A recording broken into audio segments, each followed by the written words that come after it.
The man is not allowed to fly a plane in his own country. But you want to convince the world that this man is not only a threat to his neighbors, but he is a threat to the entire human family. You are a liar.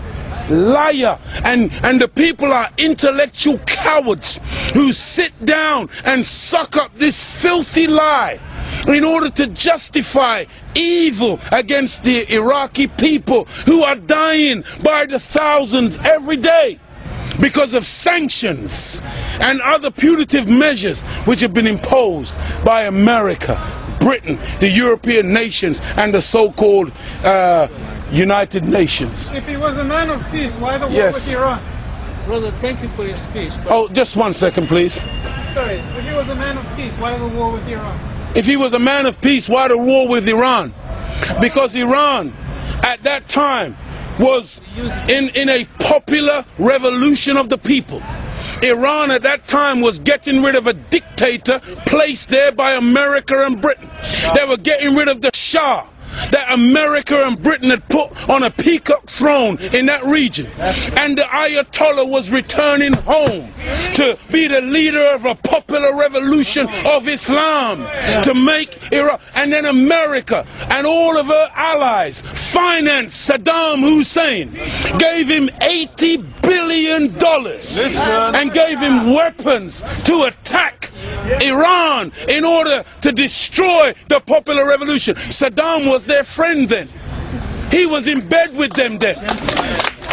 But you still think it's the Iraq and Saddam. No, you got to look at the paymaster. You got to look at the Satan behind all the wars. And over 1 million Muslim young men lost their lives in that war. But that was what was financed by America. So you need to get your facts right, and you need to know what's really going on. Yes, sir. I want to know, sir, why the Europeans are so insecure about the other people? I mean, what's right about Iraq can get a nuclear? It's a very intelligent question. Where they go, they kill people. It's a very intelligent question. Very intelligent question. And the question is, why are the Europeans so insecure about other people in the world? And why do you, after everywhere you go, you gotta kill and murder the rest of the people of the human family? Your history is written in the blood of the black, the brown, the yellow, and the red. Why are you so insecure? Do you know what brings about insecurity? What brings about insecurity is when you have a false concept of yourself. And the false concept of self is white supremacy. They believe that they are better because they are white. And as a result, see, when a man has that kind of silly mentality, Hitler had the silly mentality that the white man, the Aryan, is superior. So then at the Olympics, Jesse Owens kicks up all the Aryans. Hitler is outraged. He's angry. That's very simplistic. Yeah. Well, you need it to be simplistic. You need it to be extra simplistic. You see, they can't even take the reality. I know they can't handle. You know, look. When you take a brick, and you hurl the brick among a pack of dogs, only the dog who gets hit yelps. Think about it. So you hear a lot of barking. A dog just got hit by a brick. No teeth. It's very simplistic because it's not complicated. The white man pushing white supremacy. That's why they would cut off our penis when they would lynch us. Penis envy.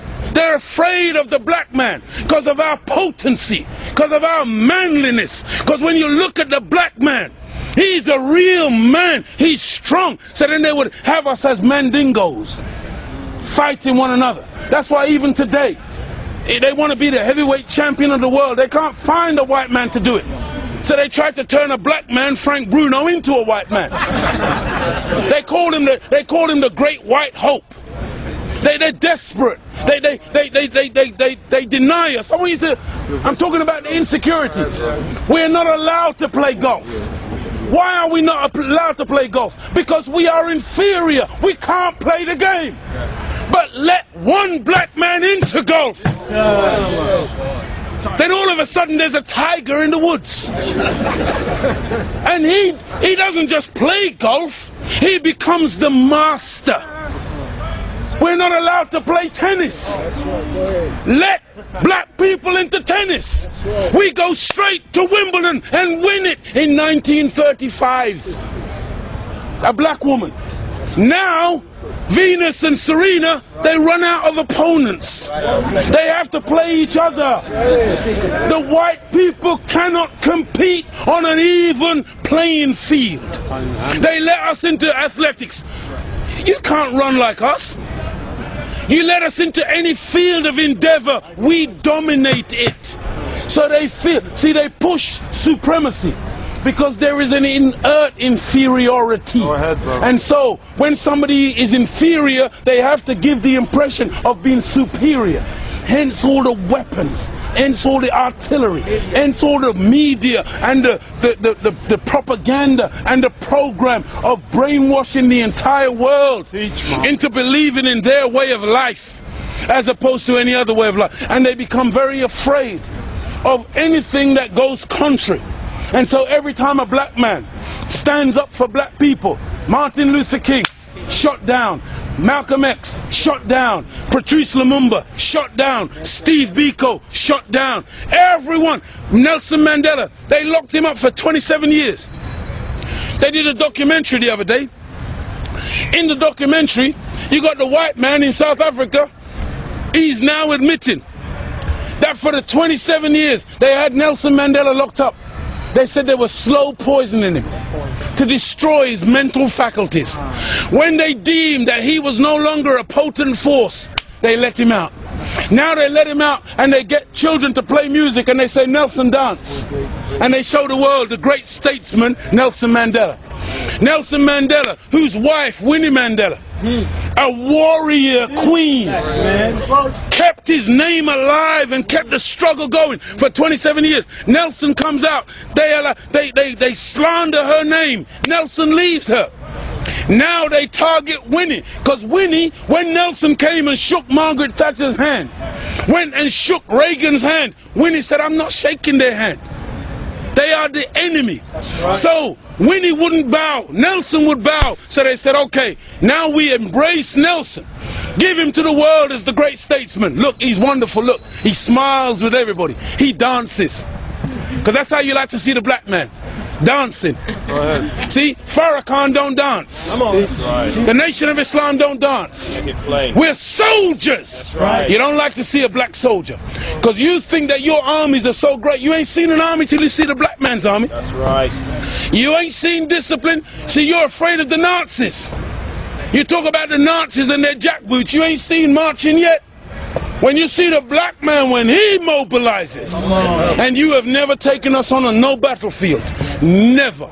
You have only ever defeated black people via stealth, via divide and rule, via feigning friendship and coming in and then destroying us from within. That's over. That's why you don't see none of you in this circle. It's now very clear. It's now very black and white. We no longer are asking for acceptance. We no longer are asking you, love us. Can't you see we're human beings too? No, now we say, get thee behind me, Satan. Now we say, we stand with God.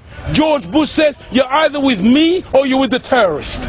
We say to George Bush, we're not with you and we're not with the terrorists. We stand with God. That's right. See, there's a third choice. Come on. But George Bush thinking himself to be so omnipotent. Come on. He's giving the world an alternative. You're either with me, sheer arrogance.